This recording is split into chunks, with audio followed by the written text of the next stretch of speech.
Bismillahirrahmanirrahim. Assalamu alaikum dear viewers. It's Nusrat Mumtaz welcoming you on the behalf of Mathbox. I am here to deliver the lecture number 13 of class 10th group science. Before moving towards our lecture, I request to you to subscribe our channel and press the bell icon. Okay, today our topic under discussion is that how we can find the nature of the roots of quadratic equation with the help of its discriminant. Previous lecture में मैंने आपको discriminant के बारे में बताया था. Discriminant आपके पास एक एक्सप्रेशन होता है b² - 4ac. ठीक है, आपको ये भी बताया गया था कि किस तरह अगर आपको कोई भी क्वाड्रेटिक इक्वेशन दी जाए तो आप उसका डिस्क्रिमिनेंट जो है किस तरह से फाइंड आउट कर सकते हैं. प्रीवियस लेक्चर्स के लिए आप डिस्क्रिप्शन में जाके वहाँ से लिंक देख सकते हैं. अब हम अपने लेक्चर का आगाज़ करते हैं कि डिस्क्रिमिनेंट की हेल्प से किस तरह हम इक्वेशंस को बग़ैर सॉल्व किए उनके रूट्स की जो नेचर है वो बता सकते हैं. इसके लिए आपको अपने माइंड में ये 4 पॉइंट्स जो हैं ये रखने होंगे. इनकी हेल्प से आपको कोई भी क्वाड्रेटिक इक्वेशन दी जाए तो आप उसको बजाय इसके कि पूरा सॉल्व करें, आप जस्ट उसका डिस्क्रिमिनेंट फाइंड आउट करके ये बता सकते हैं कि किस तरह इसके जो रूट्स हैं वो उन रूट्स की नेचर हमारे पास क्या होगी. तो फर्स्ट पॉइंट देखते हैं हम. फर्स्ट पॉइंट है हमारे पास कि if b² - 4ac, b² - 4ac means discriminant. If b² - 4ac greater than zero mean positive. अगर डिस्क्रिमिनेंट जो है आपका वो पॉजिटिव हो और परफेक्ट स्क्वायर हो, आपके पास कोई भी क्वाड्रेटिक इक्वेशन है, ठीक है, आपने उसका डिस्क्रिमिनेंट निकाला है, वो ग्रेटर दैन ज़ीरो है और परफेक्ट स्क्वायर है. परफेक्ट स्क्वायर मीन वो आपके पास 49 है, 64 है, 25 है, ये सारे के सारे परफेक्ट स्क्वायर्स हैं. तो अगर आपके पास डिस्क्रिमिनेंट ग्रेटर दैन ज़ीरो हो और परफेक्ट स्क्वायर हो, आपने कोई भी इक्वेशन ली, ठीक है, उसका आपने डिस्क्रिमिनेंट निकाला तो डिस्क्रिमिनेंट पॉजिटिव भी आ गया और कोई परफेक्ट स्क्वायर भी आ गया, तो उस इक्वेशन के जो रूट्स होंगे वो आपके पास क्या होंगे, रैशनल होंगे और अनइक्वल होंगे. आपने कोई भी क्वाड्रेटिक इक्वेशन ली, अगर उसका डिस्क्रिमिनेंट जो है वो आपके पास ग्रेटर दैन ज़ीरो आता है, ठीक है, और उसके अलावा क्या आता है, वो कोई परफेक्ट स्क्वायर होता है. अगर डिस्क्रिमिनेंट पॉजिटिव है और परफेक्ट स्क्वायर है तो उस इक्वेशन के जो रूट्स होंगे आपके पास वो रैशनल होंगे और अनइक्वल होंगे. अनइक्वल मीन दोनों डिफरेंट होंगे. सेकंड पॉइंट आपके पास क्या है कि अगर आपने किसी भी क्वाड्रेटिक इक्वेशन का डिस्क्रिमिनेंट निकाला है, वो ग्रेटर दैन ज़ीरो तो है, मींस पॉजिटिव तो है, लेकिन कोई परफेक्ट स्क्वायर नहीं है, तो फिर उस इक्वेशन के जो रूट्स होंगे आपके पास वो क्या होंगे, इर्रेशनल होंगे और अनइक्वल होंगे.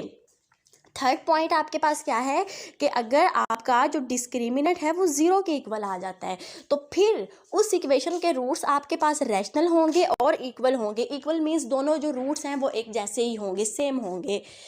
थर्ड पॉइंट आपके पास क्या है कि अगर आपके पास किसी भी इक्वेशन का डिस्क्रिमिनेंट जो है वो लेस दैन ज़ीरो आ जाता है. लेस दैन ज़ीरो मीन अगर डिस्क्रिमिनेंट नेगेटिव आ जाता है आपके पास तो उस इक्वेशन के जो रूट्स होंगे वो आपके पास क्या होंगे, इमेजिनरी होंगे.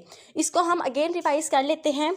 फर्स्ट पॉइंट हमारे पास क्या था कि अगर हमारे पास डिस्क्रिमिनेंट जो है वो ग्रेटर दैन ज़ीरो हो, मींस पॉजिटिव हो और कोई परफेक्ट स्क्वायर हो, तो जो रूट्स होते हैं वो आपके पास रैशनल होते हैं और अनइक्वल होते हैं.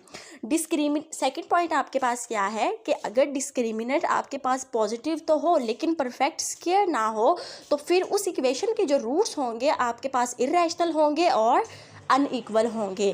थर्ड पॉइंट क्या है आपके पास कि अगर डिस्क्रिमिनेंट किसी भी इक्वेशन का ज़ीरो के इक्वल आ गया है तो उस इक्वेशन के जो रूट्स होंगे आपके पास वो रैशनल होंगे और इक्वल होंगे. एंड फोर्थ पॉइंट आपके पास क्या था कि अगर डिस्क्रिमिनेंट जो है वो लेस दैन ज़ीरो है, less than zero means discriminant आपके पास कोई नेगेटिव वैल्यू आ गई है तो उस इक्वेशन के रूट्स आपके पास क्या होंगे, इमेजिनरी होंगे. ये 4 पॉइंट्स आप अपने माइंड में रखेंगे तो नेक्स्ट क्वेश्चन आप इजीली सॉल्व. अगर ये 4 पॉइंट्स आपके माइंड में होंगे तो आप इजीली किसी भी क्वाड्रेटिक इक्वेशन के जो रूट्स हैं उनकी नेचर को बता सकते हैं। ओके, हम एक्सरसाइज 2.1 स्टार्ट की हुई थी हमने, आज हम इसका क्वेश्चन नंबर 2 करते हैं। स्टेटमेंट देखें क्या है। Find the nature of the roots of the following given quadratic equations. आपको जो क्वाड्रेटिक इक्वेशंस दी हुई हैं, ठीक है, आपने उनके रूट्स निकाल के उन रूट्स की नेचर बतानी है and verify the results by solving the equations. और फिर इक्वेशंस को बाकायदा सॉल्व करके आपने वेरीफाई करना है कि क्या आप रूट्स की जो पास x square minus 23x plus 120 is equal to 0। अब यहाँ पे हम डिस्क्रिमिनेंट की हेल्प से रूट्स की नेचर बता रहे हैं। तो सबसे पहले हम जो भी हमें क्वाड्रेटिक इक्वेशन दी होगी उसका डिस्क्रिमिनेंट फाइंड आउट कर लेंगे। प्रीवियस लेक्चर में आपको डिस्क्रिमिनेंट निकालना सिखाया था कि डिस्क्रिमिनेंट आप किस तरह से निकालेंगे कि जो भी आपको क्वाड्रेटिक इक्वेशन दी हुई है उसको आप स्टैंडर्ड क्वाड्रेटिक इक्वेशन के साथ कंपेयर करेंगे। स्टैंडर्ड क्वाड्रेटिक इक्वेशन क्या है आपके पास, ax square plus bx plus c is equal to 0। यहाँ से आप जो हमारे कोफिशेंट्स हैं a, b और c उनकी वैल्यूज़ निकाल लेंगे। a आपके पास 1 आ जाएगा, b -23 एंड c आपके पास क्या आ जाएगा 120। तो यहाँ से हम डिस्क्रिमिनेंट का एक्सप्रेशन लिखेंगे b square minus 4ac, b की वैल्यू पुट करेंगे -23 माइनस 4, a की जगह पे 1 और c की वैल्यू 120। इसको सॉल्व कर लें, आपके पास डिस्क्रिमिनेंट क्या आ गया 49। 49 is a perfect square, 7 7s are 49। अब 49 जो आपके पास 7 का स्क्वायर है वो हमेशा आपके पास पॉजिटिव होता है, ठीक है, स्क्वायर्स आपके पास पॉजिटिव होते हैं। अब जो डिस्क्रिमिनेंट आपने निकाला है वो एक तो पॉजिटिव है और दूसरा परफेक्ट स्क्वायर है। तो ज़रा फर्स्ट पॉइंट को अपने माइंड में लेकर आएँ कि जब डिस्क्रिमिनेंट पॉजिटिव होता था और परफेक्ट स्क्वायर होता था तो उस इक्वेशन के जो रूट्स की नेचर होती थी वो कुछ इस तरह से होती थी कि रूट्स आपके पास रैशनल होते थे और अनइक्वल होते थे। अब आपके पास डिस्क्रिमिनेंट जो है वो पॉजिटिव है और परफेक्ट स्क्वायर है, तो रूट्स आपके पास रैशनल होंगे और अनइक्वल होंगे। इसकी हम वेरिफिकेशन करेंगे। वेरिफिकेशन अब आपने करनी है, इसका मतलब यह है कि आपने क्वाड्रेटिक इक्वेशन को सॉल्व करना है। आपने क्वाड्रेटिक इक्वेशन को सॉल्व करने के 3 मेथड यूनिट नंबर 1 में पढ़े थे, by factorisation, by completing square, by quadratic formula. तो जिससे आपको ईजी लगे आप इसके रूट्स जो हैं वो निकाल सकते हैं। मैंने यहाँ इस क्वेश्चन में फैक्टराइजेशन की है, ठीक है, x square minus 23x plus 120 की। मैंने इसके 2 फैक्टर्स लिखे हैं यहाँ पे, -15x एंड -8x। तो यहाँ से मैंने इसके फैक्टर्स बना लिए। अब आप फर्स्ट 2 टर्म्स में से x कॉमन आ रहा है x ले लें, जो रिमेनिंग 2 टर्म्स हैं उनमें से -8 कॉमन आ रहा है, आप -8 ले लें। As a whole 8x -15 common आ रहा है वो ले लें एंड देन x -8। यहाँ से आप x -15 को 0 के इक्वल पुट कर दें एंड x -8 को, तो यहाँ से आपके पास x की 2 वैल्यूज़ आ जाएंगी, एक आ जाएगी 15 और दूसरी क्या आ जाएगी 8। अब देखें आपके पास निकले हैं ये दोनों आपके पास रैशनल हैं और रैशनल होने के साथ साथ आपके पास ये दोनों क्या है अनइक्वल हैं, मींस एक दूसरे से डिफरेंट हैं। तो इसका मतलब है कि जो हमने वहाँ ऊपर रूट्स की नेचर बताई थी कि रूट्स रैशनल और अनइक्वल होंगे, तो यहाँ पे वो वेरीफाई हो गया कि रूट्स आपके क्या हैं, अनइक्वल भी हैं और रैशनल भी हैं। नेक्स्ट क्वेश्चन देखते हैं। नेक्स्ट क्वेश्चन है आपके पास 2x square plus 3x plus 7। बिल्कुल वही प्रोसीजर करेंगे। सबसे पहले तो हम इसका डिस्क्रिमिनेंट फाइंड आउट करेंगे। डिस्क्रिमिनेंट फाइंड आउट करने के लिए आप इसको स्टैंडर्ड क्वाड्रेटिक इक्वेशन से कंपेयर करके जो कोफिशिएंट्स हैं ए बी सी उनकी वैल्यूज़ फाइंड आउट करेंगे। वैल्यूज़ फाइंड आउट करने के बाद डिस्क्रिमिनेंट के एक्सप्रेशन में आपने यहाँ पे इसकी ये वैल्यूज़ पुट कर दी, ठीक है। जब आपने इसका डिस्क्रिमिनेंट निकाला तो वो हमारे पास नेगेटिव आया। अब डिस्क्रिमिनेंट अगर नेगेटिव हो तो रूट्स आपके पास इमेजिनरी होते हैं। ये पॉइंट नंबर 4 मैंने आपको बताया था कि अगर किसी भी इक्वेशन का, क्वाड्रेटिक इक्वेशन का डिस्क्रिमिनेंट नेगेटिव हो और आपके पास नेगेटिव आ जाए डिस्क्रिमिनेंट, तो उस इक्वेशन के जो रूट्स की नेचर होती है वो इमेजिनरी होते हैं, मीन्स कॉम्प्लेक्स नंबर्स की फॉर्म में होते हैं। तो इसको हम वेरीफाई कर लेते हैं, ठीक है। आपने यहाँ पे लिख दी quadratic equation 2x square plus 3x plus 7 is equal to 0। अब इसके फैक्टर्स तो बन नहीं सकते, तो आप इस पर क्वाड्रेटिक फार्मूला अप्लाई कर दें। x is equal to minus B plus minus square root of B square minus 4ac divided by 2a। यहाँ पे आपने वैल्यू सब्सटीट्यूट कर दी। जब यहाँ पे आप माइनस करेंगे 9 में से 56 को, तो आपके पास -47 आंसर आ रहा है। अब स्क्वायर रूट के अंदर माइनस साइन है, तो इसका मतलब ये है कि यहाँ पे आपके पास कॉम्प्लेक्स नंबर्स जनरेट हो गए हैं। तो स्क्वायर रूट ऑफ -1 आपको पता है क्या होता है, आयोटा। तो स्क्वायर रूट ऑफ -47 को आप लिख सकते हैं स्क्वायर रूट ऑफ 47 आयोटा। क्यों?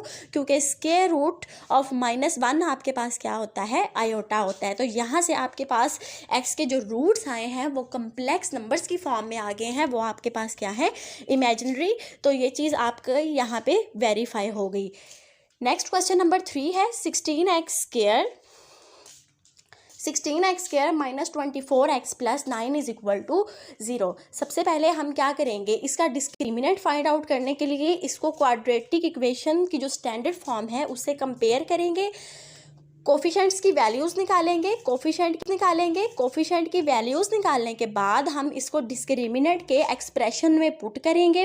पुट करने से हमने देखा कि हमारे पास डिस्क्रिमिनेंट 0 आ गया। यहाँ पे डिस्क्रिमिनेंट आपके पास क्या आ गया है, 0। तो पॉइंट नंबर 3 वो क्या था हमारे पास कि अगर डिस्क्रिमिनेंट 0 आ जाए तो उस इक्वेशन के जो रूट्स की नेचर होती है वो रूट्स उसके रैशनल होते हैं और इक्वल होते हैं। इक्वल मीन बराबर होते हैं दोनों रूट्स आपके। तो इसकी वेरिफिकेशन अब हम कर लेते हैं। सिंपल, आपके पास ये क्वाड्रेटिक इक्वेशन है, आप इसके फैक्टर्स बना लें। फैक्टर्स बनाने के बाद आप फर्स्ट 2 टर्म में से 4x कॉमन आ रहा है और नेक्स्ट 2 टर्म में से -3 कॉमन आ रहा है। अच्छा, एक चीज़ आपने अपने माइंड में रखनी है कि आपको कैसे पता चलता है कि आपने जो फैक्टर्स बनाए हैं वो ठीक है या नहीं। अगर फर्स्ट 2 टर्म में से आप जो भी कॉमन ले रहे हैं, तो अगर अंदर वाला एक्सप्रेशन जो कॉमन लेने के बाद देखें, जिस तरह यहाँ पे 4x - 3 है तो यहाँ पे भी 4x - 3 ही है, मतलब सेम चीज़ कॉमन आ रही है ना। मतलब देखें, यहाँ पे भी 4x - 3, यहाँ पे भी 4x - 3, कॉमन लेने के बाद की जो चीज़ है वो सेम है दोनों। पहले आपने पहली 2 टर्म्स में से कॉमन लिया, फिर आपने नेक्स्ट 2 टर्म्स में से कॉमन लिया। मीन्स के कॉमन लेने के बाद वाली जो चीज़ है वो सेम अगर दोनों में आ जाए तो आपने जो फैक्टर्स बनाए हुए होते हैं वो बिल्कुल ठीक होते हैं। अब यहाँ पे 4x - 3 जो है वो आप एज अ होल कॉमन ले लें। अंदर आपके पास क्या रह जाएगा, 4x - 3। इसको मैं लिख सकती हूँ 4x - 3 का स्क्वायर को ख़त्म करने के लिए आप दोनों साइड्स पे स्क्वायर रूट ले लें। स्क्वायर रूट ऑफ 0 आपको पता है 0 होता है, तो यहाँ से x की आपके पास वैल्यू क्या आ जाएगी, 3/4। 3/4 आपके पास क्या आ जाएगी, x की वैल्यू आ जाएगी। तो अगर आप इसको सेपरेट करके लिखते हैं 4x - 3 इंटू 4x - 3, मतलब इस स्टेप के बाद अगर आप दोनों को अलग-अलग 0 के इक्वल पुट करते हैं तो फिर भी आपके पास x की 2 ही वैल्यूज़ निकलेंगी और वो दोनों आपके पास क्या होंगी, 3/4। क्योंकि हमने पीछे ये देखा था कि हमारे पास रूट्स रैशनल होंगे और इक्वल होंगे। नेक्स्ट क्वेश्चन में देखें 3x square plus 7x - 13 is equal to 0। तो फर्स्ट ऑफ ऑल आप इसका डिस्क्रिमिनेंट फाइंड आउट कर लें कंपेयर करके क्वाड्रेटिक इक्वेशन के साथ। तो डिस्क्रिमिनेंट आपके पास यहाँ से क्या आ गया, 205। अब 205 पॉजिटिव भी है लेकिन कोई परफेक्ट स्क्वायर नहीं है 205। तो हमने ये पढ़ा था कि अगर डिस्क्रिमिनेंट ग्रेटर देन 0 हो मीन्स पॉजिटिव हो और परफेक्ट स्क्वायर हो, तो जो रूट्स होते हैं वो आपके पास इरेशनल होते हैं और अनइक्वल होते हैं। तो यहाँ से हम इसको वेरीफाई कर लेते हैं। आप अप्लाई कर दें यहाँ पे क्वाड्रेटिक फार्मूला अप्लाई करके आप यहाँ पे a, b और c तीनों जो आपने कोफिशिएंट्स की वैल्यूज़ पीछे आपने क्वेश्चन में निकाली हुई होंगी वो आपने यहाँ पे सब्स्टिट्यूट कर देनी है। ठीक है, अब इसको मज़ीद आप आगे सॉल्व नहीं कर सकते, तो यही आपके पास x की 2 वैल्यूज़ होंगी। अब देखें ये दोनों इरेशनल हैं और इरेशनल होने के साथ साथ ये x की यहाँ से जो 2 वैल्यूज़ आएंगी वो दोनों अनइक्वल होंगी। तो इस तरह से आपको कोई भी क्वेश्चन अगर दे दिया जाए कि आपने डिस्क्रिमिनेंट निकालें और डिस्क्रिमिनेंट की हेल्प से आप रूट्स की जो है वो नेचर बताएं, तो उसके लिए बहुत सिंपल मेथड है। आप सबसे पहले डिस्क्रिमिनेंट फाइंड आउट कर लें और फिर वेरिफिकेशन कर लें। वेरिफिकेशन में आपको जो इजी मेथड लग रहा है आप उस मेथड से दोनों जो है रूट्स को फाइंड आउट करके आप अपनी वेरिफिकेशन वहाँ पे कर सकते हैं। ओके स्टूडेंट्स, अगर कोई भी आपको कन्फ्यूजन हो, ठीक है, कोई भी आपके माइंड में क्वेश्चन हो तो कमेंट सेक्शन में जाके आप अपने कमेंट्स दे सकते हैं। खुश रहें, अल्लाह हाफिज़, टेक। डियर व्यूअर्स, तो ये था आपके पास आज का लेक्चर। उम्मीद है आज का लेक्चर क्लियर हुआ होगा। फिर भी अगर कोई दिक्कत हो तो आप कमेंट सेक्शन में आ सकते हैं। आपकी प्रॉब्लम को बेहतर तरीके से सॉर्ट आउट करने की कोशिश की जाएगी। बेल आइकन को प्रेस करना मत भूलिएगा। अपना बहुत ज़्यादा ख्याल रखें। मैथ्स बॉक्स की टीम को अपनी दुआओं में याद रखें। अल्लाह हाफिज़।